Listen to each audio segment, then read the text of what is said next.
Picture this: a queen's dinner plate piled not with delicacies, but with snails, clay, and ashes. This was real life for an 18th century monarch whose physicians swore these substances could cure her ailments. Spoiler: they didn't. What forces convinced royalty to embrace such deadly remedies? From toxic elixirs to outright fraud, uncover the dark side of historical medicine where myth often overruled reason, even for the powerful. Imagine doctors insisting that swallowing dirt would heal your body. For Queen Maria Carolina of Naples in the late 1702, this wasn't hypothetical, it became her reality. Plagued by persistent stomach pains and fainting spells, the queen grew increasingly weak. Court physicians diagnosed her with an imbalance of bodily humors, a common explanation for illness at the time. As her condition failed to improve, the royal doctors grew desperate to prove their worth. They prescribed powdered white clay from Turkey, claiming its purity could cleanse her system. Servants prepared it by mixing the fine dust with water until it formed a thick paste, served in delicate porcelain bowls alongside her meals. When this failed to work, the treatments escalated. Next came snail broth, made by boiling dozens of live snails until their shells softened enough to crush into a foul-smelling liquid. The queen drank this daily, believing the viscous substance would coat and soothe her inflamed organs. The medical logic behind these treatments reflected the flawed understanding of the era. Physicians still clung to Galen's ancient theory that illness stemmed from imbalances in blood, phlegm, black bile, and yellow bile. Anything earthy or slimy was thought to help purge excess humors. Even ashes from specific burnt plants entered the treatment plan, with healers claiming that carbon could absorb toxins. Queen Maria Carolina's royal status made her particularly vulnerable to these practices. Court physicians feared contradicting each other's diagnoses, creating an echo chamber of bad ideas.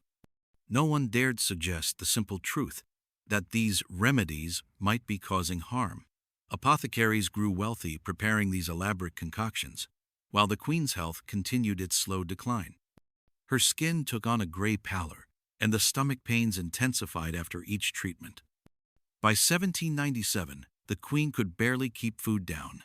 The same physicians who prescribed the clay and snails now added mercury-laced powders to her regimen, worsening the poisoning. What began as misguided attempts to heal had become a cascade of medical failures. The treatments meant to prolong her life were quite literally killing her. This wasn't merely about one queen's suffering. It revealed how rigid medical dogma could override observable truth. Even when faced with deteriorating patients, the 18th century medical establishment doubled down on archaic practices. The failure wasn't just in the substances they used, but in the system that refused to admit error. The court physicians attending Queen Maria Carolina weren't village charlatans, they were educated men from respected medical schools. Dr. Domenico Cirio, one of her primary doctors, had studied in Naples and Paris, publishing papers on botany and anatomy. Yet this same man prescribed mercury and lead compounds, watching as the queen's gums bled and her hands shook from metal poisoning. Private letters between physicians revealed disturbing contradictions. In correspondence with colleagues, some admitted the treatments showed no improvement, yet they continued administering them for months. Dr. Giuseppe Viro's 1796 medical journal noted the queen's increasing emaciation and pallor after clay treatments, but he blamed these effects on insufficient dosages rather than the remedy itself. The financial motives behind these treatments were impossible to ignore. Imported Turkish clay cost the equivalent of a servant's annual wages per pound. Apothecaries charged exorbitant prices for compounding the remedies. One invoice shows the royal household paid 300 ducats for a single batch of snail preparation. The physicians received cuts from these transactions, creating clear incentives to prolong treatments. When junior physicians or foreign doctors questioned the protocols, they faced immediate repercussions. A visiting French doctor named Lefebvre suggested stopping the mercury treatments in 1798, noting the queen's neurological symptoms matched known cases of poisoning. He was dismissed from court within a week. The medical establishment protected its authority through intimidation. Careers ended for those who challenged accepted practices. Autopsy reports from other nobility reveal how widespread this malpractice was. The Duke of Gravina, treated by the same medical circle in Naples, died in 1797 with identical symptoms to the Queen. His organs showed clear signs of heavy metal accumulation, yet no physician connected these deaths to their treatments. Instead, they interpreted every new symptom as proof the patient needed stronger remedies. What makes this more disturbing is the available alternatives. By the 1792nd, some forward-thinking doctors advocated simpler approaches: clean water, fresh air, and dietary changes. These methods showed better results for digestive complaints, but they lacked the prestige and profit margins of exotic cures. The medical system prioritized tradition and appearance over outcomes. The Queen's case wasn't unique. Across Europe, wealthy patients suffered similar fates, poisoned by their doctors' misguided certainty. While the poor relied on folk remedies that at least did little harm, the rich endured dangerous, advanced treatments precisely because they were expensive and complex. This created a perverse system where status increased one's risk of medical harm. Yet the persistence of these practices raises deeper questions. How could educated men ignore mounting evidence of their methods' failures? The answer lies not in individual malice, but in a system that rewarded conformity over truth. For physicians, admitting error meant losing prestige, income, and sometimes their positions. The real disease was an institution that couldn't self-correct. For centuries, physicians operated under a dangerous assumption: if a remedy was rare and expensive, it must be potent. The Turkish clay given to Queen Maria Carolina wasn't marketed as simple dirt. It was terra sigillata, stamped with seals to prove its divine origin from holy sites. Her snail broth wasn't just boiled garden pests, but escargot de Bourgogne, prepared according to secret monastic recipes. This wasn't medicine. It was alchemy disguised as science, where scarcity equaled potency. European royalty competed in a bizarre arms race of exotic cures. French aristocrats ingested powdered Egyptian mummies, believing ancient embalming practices somehow transferred longevity. German princes wore amethyst pendants to ward off poison, while Italian cardinals dissolved gemstones in their wine. The logic was circular. These treatments were noble because nobles used them, and nobles used them because they were noble. Apothecaries reinforced this by packaging remedies in ornate boxes with elaborate provenance stories, turning pharmacies into curiosity cabinets. Queen Maria Carolina's physicians didn't just prescribe clay. They emphasized it came from Lemnos, an island sacred to Hephaestus. The snails had to be collected at dawn from specific Burgundy vineyards. These rituals created placebo effects, powerful enough to briefly alleviate symptoms through sheer psychological force, convincing patients the treatments worked despite mounting evidence to the contrary.